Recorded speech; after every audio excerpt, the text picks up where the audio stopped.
বিসমিল্লাহির রহমানির রহিম। প্রিয় বিনিয়োগকারী ভাই ও বোনেরা, আসসালামু আলাইকুম। শেয়ার বাজার বিনিয়োগকারীদের জন্য সুদিন, অর্থাৎ বিনিয়োগকারীদের জন্য সুদিন নিয়ে আজকে আলোচনা করব। প্রথমেই জানিয়ে দেব সতর্কবার্তা। এই চ্যানেলের মাধ্যমে কাউকে শেয়ার বাই অথবা সেল করতে উৎসাহী করে না। সাবস্ক্রাইব করে আমার চ্যানেলটির সাথে থাকবেন। আশা করি শেয়ার বাজারের নিত্য নতুন ভালো ভালো কিছু শেয়ার সম্পর্কে জানতে পারবেন এবং শেয়ার বাজারের আপডেট কিছু ইনফরমেশন আপনারা জানতে পারবেন।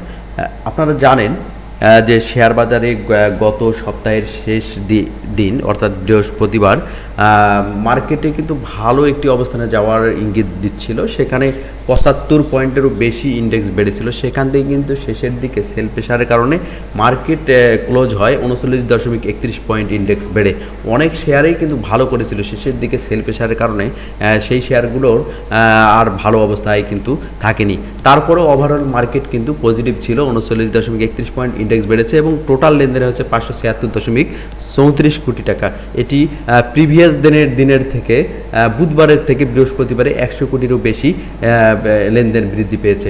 এটি অবশ্যই ভালো সাইন এবং শেয়ার বাজারে যারা সাধারণ বিনিয়োগকারী রয়েছে, ম্যাক্সিমাম বিনিয়োগকারীর ক্ষত অনেক বেশি, অর্থাৎ তাদের বর্তমান ইন্ডেক্স অনুযায়ী তাদের ক্ষতির পরিমাণ কিন্তু অনেক বেশি। তাদের সান্ত্বনা দেওয়ার ভাষা নাই, তবে মার্কেট পজিটিভ দিকে যাক এবং বর্তমান সরকার চেষ্টা করছে মার্কেটকে একটি ভালো একটি অবস্থানে নিয়ে যাওয়ার এবং মার্কেটের সুশাসনের জন্য কিন্তু তারা চেষ্টা করছে এবং মার্কেটের আইসিবির মাধ্যমে 3000 কোটি টাকা ফান্ডেরও তারা একটি ব্যবস্থা করছে। এটি অবশ্যই একটি ভালো উদ্যোগ এবং মার্কেটের লেনদেন যদি এই ইনভেস্টের মাধ্যমে লেনদেন যদি বৃদ্ধি পায়, ওভারঅল কিন্তু সব বিনিয়োগকারী কিছুটা হলেও বেনিফিটেড হবে।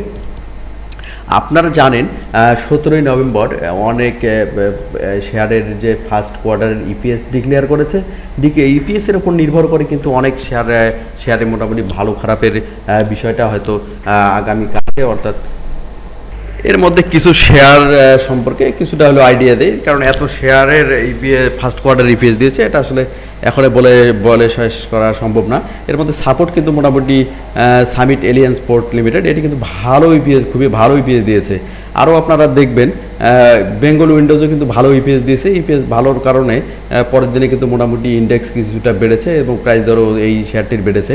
ওইম্যাক্সেরও কিন্তু ইপিএস কিছুটা ভালো দিয়েছে। প্রিভিয়াস ইয়ারের নেগেটিভ ফার্স্ট কোয়ার্টারে নেগেটিভ ইপিএস ছিল, অর্থাৎ 22% নেগেটিভ ছিল। এই কোয়ার্টারে কিন্তু 1 পয়সা পজিটিভ ইপিএস দিয়েছে, এটিও কিন্তু ভালো করার পসিবিলিটি রয়েছে। এরকম আরও অনেক শেয়ার আছে, আপনারা দেখে শুনে বিনিয়োগ করবেন এবং যারা যে শেয়ারগুলোর ইপিএস খারাপ দিয়েছে তারাও হতাশ হবেন না। হয়তো কিছুটা খারাপ হলেও মার্কেট ওভারঅল ভালো হলে সেই শেয়ারগুলো ভালো করার পসিবিলিটি রয়েছে।